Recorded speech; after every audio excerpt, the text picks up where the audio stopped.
Stampers, and thanks for joining me today. Today we're going to make this beautiful Easter card. My friend Linda Cullen made this for our latest demonstrator meeting, and it was so beautiful. It's perfect for Easter. I'm actually putting thoughts of you. It could go for Easter. You could change this to Happy Easter as well. The thoughts of you comes from the Loving Thoughts stamp set, which has so many sayings in it. All you really need to do is change the words. And we're using the Blessed Easter stamp set from Stampin' Up. Alright, so let's get started.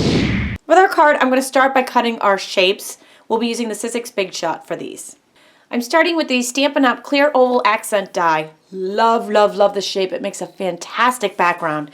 By the way, all of these supplies and measurements are available in my online store. If you're new to my YouTube channel, thank you. Be sure to subscribe so you don't miss anything. And to find all this information, simply click on the link in the description of this video right below. Go to this URL, or if you're on YouTube, you can click right on this video. And the same with all of my videos. Really, really easy to find the information on them. I'm going to sandwich this die between the two cutting pads. Place that right on the Big Shot machine and crank it through. Next, I'm going to be using the oval framelits. These are the 4th and 5th from the smallest. You can use either the magnetic platform or the multi-purpose platform that comes with the Big Shot, closed on tab 2. Put one cutting pad down. Smaller oval on white, larger on perfect plum, and they can both go through together. One cutting pad on top, and crank it through the Big Shot. Next we'll do our stamping using the StazOn Jet Black ink. For the flowers, I'm taking a Post-it note. We're going to do a little elimination here of the words on this particular part of the card. Although if you were making this for Easter, you absolutely can use them together or separately. Just using the sticky part of the Post-it note, just covered up the words, and now we're going to ink up the flower. And then we'll remove the Post-it note so the words don't have any ink on them at all. And then stamp that right in the center of our oval. This is why I like that the paper has two sides, because if you don't like the image that I have here, because it looks like I didn't get enough ink on one side, I'm just going to flip that puppy over, put our Post-it note back on our stamp, and ink that up again. One more time. Much better this time. Yay!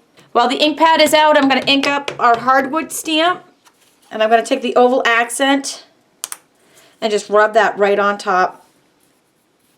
Rather than flipping the large image over and stamping down, this is going to give you a really, really good, crisp, clean image. I'm just rubbing over the back. And then when you peel it off, it's perfect. I like doing this with these big background stamps. For our image, we're going to do a little bit of watercoloring with the blender pens.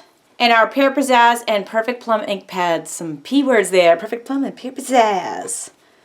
That's fun to say. While the ink pad's closed, you just want to squeeze right in the center. And then when you open up, and these Stampin' Up ink pads are specially designed so that the ink pad automatically stores upside down. So they're perfect for doing this and watercoloring with. What happens when you squeeze into the lid like that in the Stampin' Up pad is that the ink pools on the top, and then we can use it to color with. So I'm going to do that with both colors. I am taking a Stampin' Up blender pen, and I'm just going to lift some of this color off of the Perfect Plum, and starting at the bottom, working in a circular motion, just coloring in our flower, but I'm starting from darker to lighter. So when I start at the bottom, I'll zoom in a little so you can see that. It automatically shades it for us. And if we want it a little darker, we can add a touch more plum to the very bottom, really making it dramatic. And then when you're done with one color, the beauty of the blender pens, you use the same pen in all colors. Just wipe it off on your scratch paper until it runs clear. And then you can lift up the Pear Pizzazz and color in the leaves. It's not just gorgeous, it is just so beautiful. And you can layer the color on there for darker areas. Just gorgeous. Very, very simple, easy coloring technique.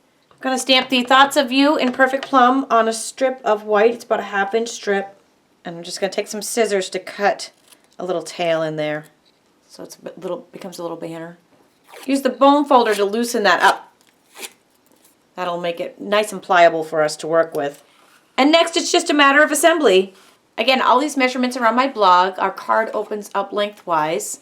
Attaching our flower image to its Perfect Plum oval frame with snail, then both our oval accent and our flower panel will attach to the card with Stampin' Dimensionals, really giving it some pop. And they just fit so beautifully together. Using these Stampin' Up mini glue dots, we'll attach the banner. I'm putting one glue dot on the very edge and then one a little bit towards the center. The edge will go right up against the edge of our oval. This is what's going to make it pop up and fly. Very, very pretty. And I'm going to just tie a bow in our white organza ribbon. I use the bunny ear 2-loop method. Short and sweet. Then just adjust the size. To trim the edges, I just pinched them. They give you this great little edge to match our banner. And then just attach that down with a mini glue dot. And our card is complete. It's completely gorgeous. Thanks again, Linda, for this fabulous idea. Be sure to visit my blog for daily inspiration. I post new ideas there every day. And on my Facebook page, I even post multiple times daily. All kinds of fabulous ideas for hand stamp projects. Thanks for joining me today.